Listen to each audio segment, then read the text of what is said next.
কথায় ফাঁসি, কথায় কথায় আসতে দেয়া হবে না, পালন করতে দেয়া হবে না, সার্বিক একটি ফ্যাসিস্ট কাঠামোর বাইরে কোনো কথাবার্তাই তারা বলছেন। এবং এটি তো 31 ডিসেম্বর যেটি হয়েছে, এটি তো এক ধরনের একটা হাস্যকর প্রপঞ্চ আমি মনে করি।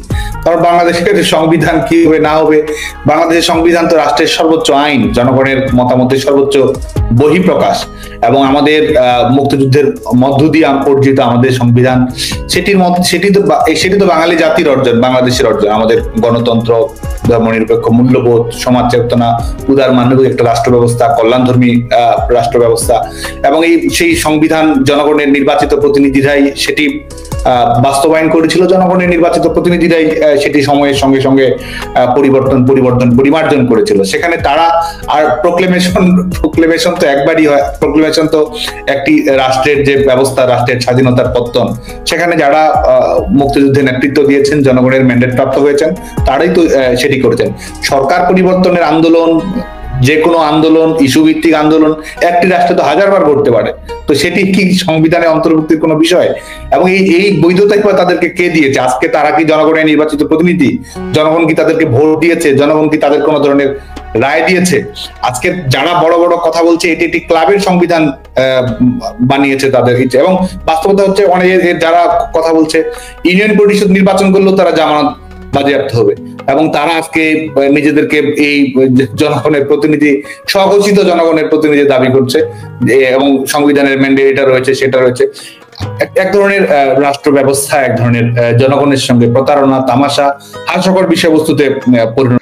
এটি কি সম্ভব, কি সম্ভব না, এটি কিন্তু নাগরিক হিসেবেও যদি বলি, এটি আমার কাছে গুরুত্বপূর্ণ নয়। কারণ এটি তো কোনো বাস্তবতা, কোনো ভিত্তি, কোনো রাজনৈতিক, আইনি, সামাজিক ভিত্তি কোনো কিছুই তো এটির নেই। বাংলাদেশের তো সংবিধান রয়েছে, সংবিধানের ধারাবাহিকতা মেনেই জনগণের নির্বাচিত প্রতিনিধিরাই, এবং সংবিধান কিভাবে সংস্কার হয় সেটিও তো সেখানে সুস্পষ্ট করে দেওয়া রয়েছে।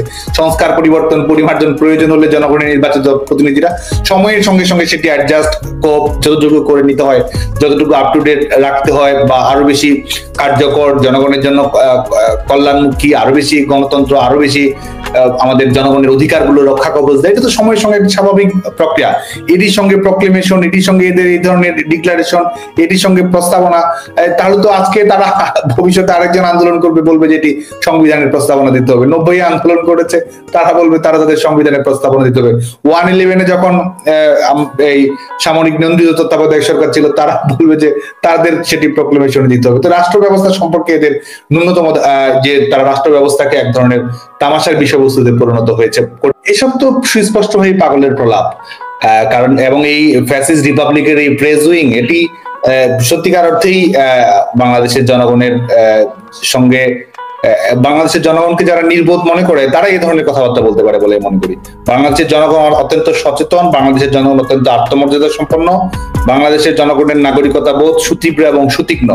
আজকে এই ধরনের 90 যারা এইচএসসি পরীক্ষা নিতে পারছে না, এই এইচএসসি ফেল সরকার, তারা যখন এরাও নিজেরা যেমন নিজেরাদেরকে সরকার ঘোষণা করেছে, নিজেরাই নিজেদেরকে 90% নাম্বার দিয়েছে, অথচ আজকে বাংলাদেশের সনাতন ধর্মাবলম্বী থেকে শুরু করে মাইনরিটি সিকিউরিটির বিষয়টি গোটা পৃথিবীর রাজনীতিতে একটি আলোচিত বিষয়, যেখানে ধর্মীয় পরিচয়ের কারণে আজকে আপনি হত্যা শিকার হচ্ছেন, ধর্মীয় পরিচয়ের কারণে আপনার চাকরি বাতিল হচ্ছে, ধর্মীয় পরিচয়ের কারণে আপনার জীবন জীবিকা, আপনার ব্যবসা বাণিজ্য লুটপাট করা হচ্ছে। আজকের কথা যদি বলি, পাসপোর্ট সূচক, যেটি একটি দেশের নিরাপত্তার সূচক, সেখানে বাংলাদেশ আগের বছরের চেয়ে 3 ধাপ পিছিয়েছে। এটি প্রমাণ করে বাংলাদেশের অভ্যন্তরীণ পরিবেশ পরিস্থিতিটি কি রয়েছে। এবং শান্তি শৃঙ্খলা, আজকে তো পুলিশ হত্যা যারা করেছে তাদেরকে আপনি পুলিশকে বলছেন যে আইন শৃঙ্খলা রক্ষা করুন, আইন শৃঙ্খলা পরিবেশটি ভালো করুন, অথচ পুলিশ হত্যার সঙ্গে যারা সম্পৃক্ত রয়েছে, জঙ্গিবাদ, অপশক্তি, তাদেরকে কিন্তু বিচার করার কোনো কথা আপনি বলছেন না, বরং তাদেরকে আপনি রাষ্ট্রীয়ভাবে ইন্ডেমনিটি দিয়েছেন। যারা খুন করেছে, এই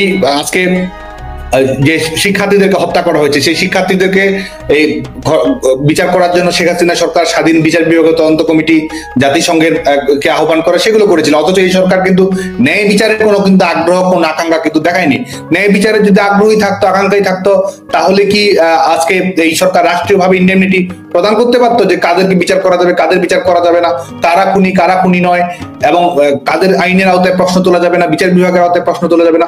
সরকারই তো সেটি নির্ধারণ করে দিয়েছে। তার মানে খুনি সরকারি ক্ষমতায় রয়েছে এবং খুনি সরকারি অপরকে খুনি বলার এক ধরনের রাজনৈতিক পরিবেশ তারা তৈরি করেছে। এবং বাংলাদেশের জনজীবন কিভাবে দুর্বিষহ যন্ত্রণার মধ্যে পেরেছে, নারীদের উপর নিপীড়ন কিভাবে বেড়ে গেছে, ধর্ষণের ঘটনা কিভাবে বেড়ে গেছে, এবং বিচার বিভাগীয় হত্যা যেগুলো নিয়ে বিভিন্ন সময়ে আন্তর্জাতিক বিশ্বে বিশেষ করে মানবাধিকার সংস্থাগুলো সোচ্চার কণ্ঠ ছিল। গত 5 মাসে বিচার বহির্ভূত হত্যাকাণ্ড কতগুলো ঘটেছে, মব কিলিং এর শিকার, মব কিলিং ও বাস্তবতা নয়, বিশেষ এটা হচ্ছে একটি একদম। তো শুধু আমার কাছে কেন, আমাদের সবগুলো সংস্থা নানাভাবে কিন্তু এই তথ্য উপাত্তগুলো তুলে নিয়ে এসেছে। এবং এই যদিও এই সরকার মিডিয়াকে সম্পূর্ণ কুক্ষিগত করে রেখেছে, মিডিয়াতে কি বলা যাবে, মিডিয়াতে কি বলা যাবে না, ছাত্রলীগ আজকে এটি অবশ্যই আমাদেরও সীমাবদ্ধতা সংকট রয়েছে। আজকে এই ছোট করে যদি বলি যে আমাদের ছাত্রলীগের রাজনীতির মধ্যে নেতিবাচক দিক কি নেই, অবশ্যই ছিল। ছাত্রলীগ তো আমাদের পথ চলাতেও তো অবশ্যই ভুল ছিল, সেটি একটি বাস্তবতা রয়েছে। কিন্তু একই সঙ্গে আজকে দেখুন, আজকে বাংলাদেশের গণতান্ত্রিক অবস্থা, ছাত্রলীগের রাজনীতির মাধ্যমে যদি আপনি তাকান, আজকে বাংলাদেশ ছাত্রলীগকে নিষিদ্ধ ঘোষণা করা হয়েছে, একটি ছাত্র সংগঠন, যেই সংগঠন বাংলাদেশের স্বাধীনতা আন্দোলন, আমাদের গোটা বিশ্বের সামনে আমাদের যে 21শে ফেব্রুয়ারি আন্তর্জাতিক মাতৃভাষা দিবস, আপনি আন্তর্জাতিক মাতৃভাষা দিবস গোটা বিশ্বকে উপহার পালন করার জন্য গর্ব অনুভব করছেন, অথচ যেই সংগঠনটি আপনার আন্তর্জাতিক মাতৃভাষা দিবসের জন্য রক্ত জড়িয়েছে, সংগঠিত করছে, তাদেরকে নিষিদ্ধ ঘোষণা করছেন। আপনি আমার সোনার বাংলা আমি তোমায় ভালোবাসি আপনি গাচ্ছেন, অথচ যেই সংগঠনটি এই জাতীয় সঙ্গীত এনে দিয়েছে, জাতীয় পতাকা ডিজাইন করেছে, আপনি প্রত্যেক মুহূর্তে ছেলে মেয়েদেরকে শেখাচ্ছেন যে স্যালুট দিতে হবে জাতীয় পতাকাকে, ভালোবাসতে হবে জাতীয় পতাকা, অথচ এই পতাকার ডিজাইনার বাংলাদেশ ছাত্রলীগকে আপনি রাষ্ট্রীয়ভাবে নিষেধাজ্ঞা করেছেন শুধুমাত্র নিজেদের অবৈধ গণতান্ত্রিক ক্ষমতাকে নিরাপত্তা দেওয়ার জন্য, যাতে কোনো ধরনের প্রতিবাদ প্রতিরোধ না হয়। আজকে বাংলাদেশ ছাত্রলীগকে তারা নিষিদ্ধ করেছে এবং এটি তাদের ফ্যাসিস্ট রাষ্ট্র ব্যবস্থার নমুনা। বাংলাদেশ ছাত্রলীগের লাখ লাখ নেতাকর্মী, কয়েক লাখ নেতাকর্মী আজকে ক্লাসে যেতে পারছে না, পরীক্ষা দিতে পারছেন। গত 15 বছরে ক্যাম্পাসের বাংলাদেশের প্রত্যেকটি শিক্ষা প্রতিষ্ঠানের একাডেমিক লাইফ কারো ক্ষতিগ্রস্ত হয়েছে, কোনো ক্ষতির শিকার হয়েছে, পরিসংখ্যানগুলো যদি সাহস থাকে, যদি সত্যতা থাকে, আমাদের কাছে তুলে ধরবে, অথচ আমাদের কাছে প্রমাণ রয়েছে। মেডিকেল কলেজগুলোতে যদি আপনি দেখেন, বাংলাদেশ সরকারি মেডিকেল কলেজগুলোতে আপনি জানেন যে কত প্রতিযোগিতামূলক পরীক্ষার মধ্য দিয়ে সেখানে মেডিকেল কলেজগুলোতে আমাদের মেধাবী শিক্ষার্থীরা লেখাপড়া করে। 4-5 বছর লেখাপড়া করেছে, ইন্টার্নশিপ শেষ, হুট করে তারা জানছে তাদের সার্টিফিকেট বাতিল, তাদের ছাত্রত্ব বাতিল করে দেওয়া হয়েছে। বাংলাদেশের শিক্ষা প্রতিষ্ঠানের বাইরে যেখানেই ছাত্রলীগ মিছিল করার চেষ্টা করছে, মিটিং করার চেষ্টা করছে, সেখানে কিভাবে হয় আইন শৃঙ্খলা রক্ষাকারী বাহিনী লেলে দেওয়া হচ্ছে, না হলে এই ফ্যাসিস্ট সরকারের লাঠিয়াল বাহিনী কিভাবে তারা তাদের আক্রমণ পরিচালনা করছে, এটা তো গোটা বাংলাদেশের মানুষের সামনে, বাংলাদেশের শিক্ষার্থীদের সামনে পুরোপুরি উন্মোচিত হয়ে গেছে। মনে করি সেটা হচ্ছে যে আমাদের বাংলাদেশের গণতন্ত্রকে পুনরুদ্ধার করা, জনগণের ম্যান্ডেটকে পুনরুদ্ধার করা, নির্বাচিত প্রতিনিধিদের কাছে ক্ষমতা হস্তান্তর করা এবং এই ফ্যাসিস্ট ইউনিসের পতন ঘটানোই বাংলাদেশ ছাত্র সমাজের অন্যতম একটি লক্ষ্য বলে আমি মনে করি। এবং দেখুন, এখানে যদি আমি বিশেষ করে বাংলাদেশের শিক্ষার্থীদের উদ্দেশ্যে যদি পাল্টা বিশেষ করে যে বক্তব্যটি আমরা নিয়ে আসতে চাই, বাংলাদেশের শিক্ষা প্রতিষ্ঠানগুলোতে ছাত্র রাজনীতি, নেতিবাচক ছাত্র রাজনীতি, নেগেটিভ স্টুডেন্ট পলিটিক্সের কারণে 4 বছরের লেখাপড়া 8 বছরে গিয়ে শেষ করতে হতো। এবং বন্দুক যুদ্ধ কি পরিমাণ ছিল, ছাত্র সংগঠনগুলোর মধ্যে অভ্যন্তরীণ সংঘাত সংঘর্ষ কিরকম ছিল। 2009-এর পরে এই যে শিক্ষা প্রতিষ্ঠানগুলো সেশন জট মুক্ত হয়েছে, এই যে শিক্ষা প্রতিষ্ঠানের আবাসিক হলগুলো বহিরাগত মুক্ত হয়েছে, এই যে শিক্ষা প্রতিষ্ঠানগুলোর অভ্যন্তরীণ সংঘাত সংঘর্ষের কারণে বিশ্ববিদ্যালয়গুলো কখনোই বন্ধ হয়নি, নির্বিঘ্নে শিক্ষা জীবন অতিক্রম করতে পেরেছে, এটি তো আকাশ থেকে আসেনি। এটির পেছনে যেমন সরকারের সদিচ্ছা ছিল, একই সঙ্গে বাংলাদেশ ছাত্রলীগের একটা আন্তরিকতা ছিল, পরিবর্তনশীল ছাত্র রাজনীতি ছিল।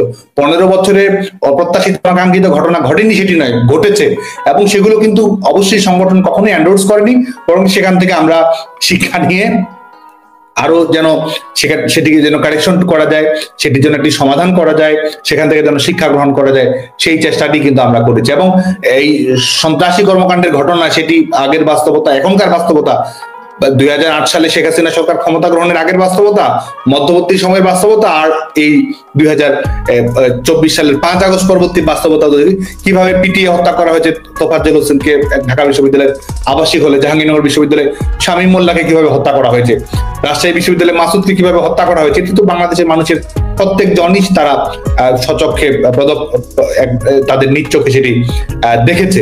এবং এর আগেও এই কর্মকাণ্ডগুলো, আজকে এই যে অপকর্মগুলো রয়েছে, এটির জন্য তো একজন, আমাকেও বলার প্রয়োজন, আমি বারবার বলছি, তাদের জবানিতে যদি বলি, তারা বলছে যে তারা এই আন্দোলনে পুলিশ হত্যার কোনো বিকল্প ছিল না, এই আন্দোলনে থানা লুট করার কোনো বিকল্প ছিল না, এই আন্দোলনে তাদের সশস্ত্র সংগ্রাম করার প্রস্তুতি ছিল, এবং এই ধরনের এই আন্দোলনের সংঘাত সহিংসতার অনুঘটক যে তারাই, এবং এখানে তারা শীর্ষ সন্ত্রাসীদের কিভাবে ব্যবহার করেছে, যারা কারাগারের থেকে বিভিন্ন উগ্রবাদী কর্মকাণ্ডের জন্য যারা জেলের অভ্যন্তরে ছিল তাদের কিভাবে তারা ভূমিকা পালন করিয়েছে, সশস্ত্র ক্যাডারদের কিভাবে তারা বাস্তব ব্যবহার করেছে, এবং শুধু তাই নয়, শিক্ষার্থীদের অভ্যন্তরে ঢুকে কিভাবে শিক্ষার্থীদের বুকে গুলি চালিয়ে, তার পেছনে গুলি করে, সামনে গুলি করে, বারান্দায় রয়েছে সেখানে তারা গুলি করেছে, এবং এগুলো কিন্তু শিক্ষার্থীরা মিছিল করছে, সেখানে পুলিশ নেই, সেখানে অপর কোনো সংগঠন নেই, শিক্ষার্থীরা মৃত্যুর করে ঢলে পড়ছে, এবং এই প্রত্যেকটি মৃত্যুর সঙ্গে কিন্তু তারা সম্পৃক্ত রয়েছে।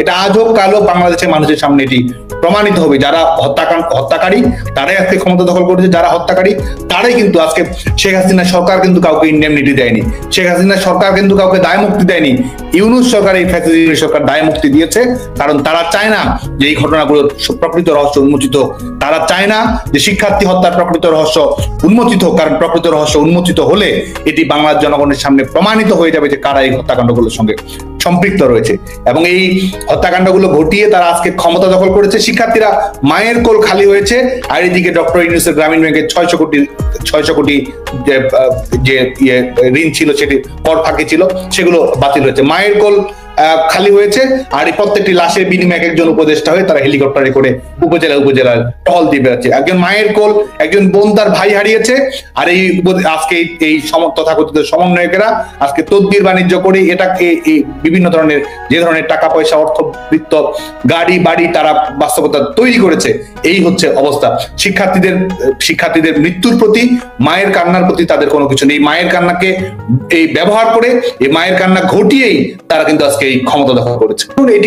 এটি তো আজকে তার যে বক্তব্য, তার বক্তব্যের কারণে সরকারের ভেতরেই কি প্রতিক্রিয়া হয়েছে এটা তো আমরা দেখেছি, যে তিনি বিশেষ করে এই হত্যাকাণ্ডগুলো ঘটনার ক্ষেত্রে কি ধরনের অস্ত্র ব্যবহার করেছে, সেই অস্ত্রগুলো পুলিশ ব্যবহার করতো কি করতো না, সেই প্রশ্ন নিয়ে আসার কারণে কিন্তু স্বরাষ্ট্র উপদেষ্টার পদ তার গেছে, এবং পরবর্তীতে আমরা দেখেছি যে আমাদের আওয়ামী লীগের নেতাকর্মীদেরকে গ্রেপ্তার করার ক্ষেত্রে কিভাবে নাটক তারা মঞ্চস্থ করেছে, সেই ব্যাপারেও কিন্তু এক ধরনের স্বস্বীকারোক্তি তারা দিয়েছে।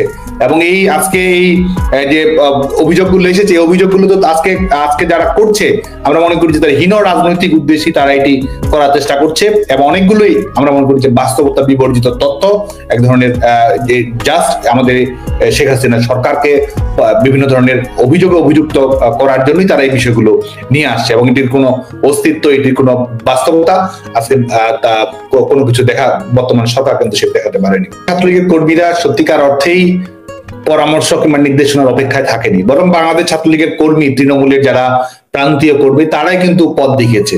আমরা কিছু বলার আগেই তারা মিছিল করেছে, মিটিং করেছে, অনলাইনে আলোচনা সভা করেছে, সেই স্বৈরাচার নিপাত যাক, গণতন্ত্র মুক্তি পাক স্লোগান দিয়েছে, বাংলাদেশের দেয়ালগুলোতে জয় বাংলা লিখে দিয়েছে, বাংলাদেশের যেখানে সেখানে গ্রাফিতিতে অঙ্কনে লিখে দিয়েছে যে শেখ হাসিনাতেই আস্থা, এবং শিক্ষার্থীদেরকে আমরা অভিনন্দন জানাই। আজকে কিন্তু যারা সাধারণ শিক্ষার্থী, তাদেরকে তো এক ধরনের ভয়ের পরিবেশের মধ্যেই রাখা হয়েছে। কি বলবে না সেটি তো সম্পূর্ণভাবেই একবারে নিয়ন্ত্রণ করা হচ্ছে। মিডিয়াকে যেমন কন্ট্রোল করা হচ্ছে, ক্যাম্পাস গুলোকে কন্ট্রোল করা হচ্ছে এক ধরনের এক্সিকিউটিভ নির্বাহী বিভাগের এক্সটেনশন হিসেবে। তো সেই জায়গায়ও কিন্তু শিক্ষার্থীরা, ছেলেমেয়েরা, আমাদের বাংলাদেশ ছাত্রলীগের কর্মী যারা স্নাতকোত্তর সম্পন্ন করছে, সবাই যেন ক্লাস করতে পারে, পরীক্ষা দিতে পারে, সবাই যার যার জায়গা থেকে কিন্তু সংগঠিত করার চেষ্টা করছে। যেসব শিক্ষার্থী, বরং সকল শিক্ষার্থী ছাত্রলীগ করুক আর যে কোনো সংগঠন করুক, সবার শিক্ষার অধিকার রয়েছে, সেটি নিয়ে কথা বলছে। সেই শিক্ষার্থীদেরকে কিন্তু হুমকির মুখে ফেলাচ্ছে, কথায় কথায় বলে দেওয়া হচ্ছে ফ্যাসিবাদের দোসর। যারা ফ্যাসিবাদের দোসর, যারা ফ্যাসিস্টের লাঠিয়াল বাহিনী, আজকে তারা বিভিন্ন ধরনের তকমা দিয়ে বেড়াচ্ছে, শুধুমাত্র ছাত্রলীগ নয়, সাধারণ শিক্ষার্থীদেরকে। এবং শিক্ষার্থীদের চাকরি নিয়ে হুমকি দেওয়া হচ্ছে যে এটি করলে ভবিষ্যতে এটা করা হবে, ভেরিফিকেশন আটকে দেওয়া হবে, চাকরি বাতিল করা হবে। এই ধরনের একটি ভীতিকর পরিবেশ তৈরি করা হয়েছে।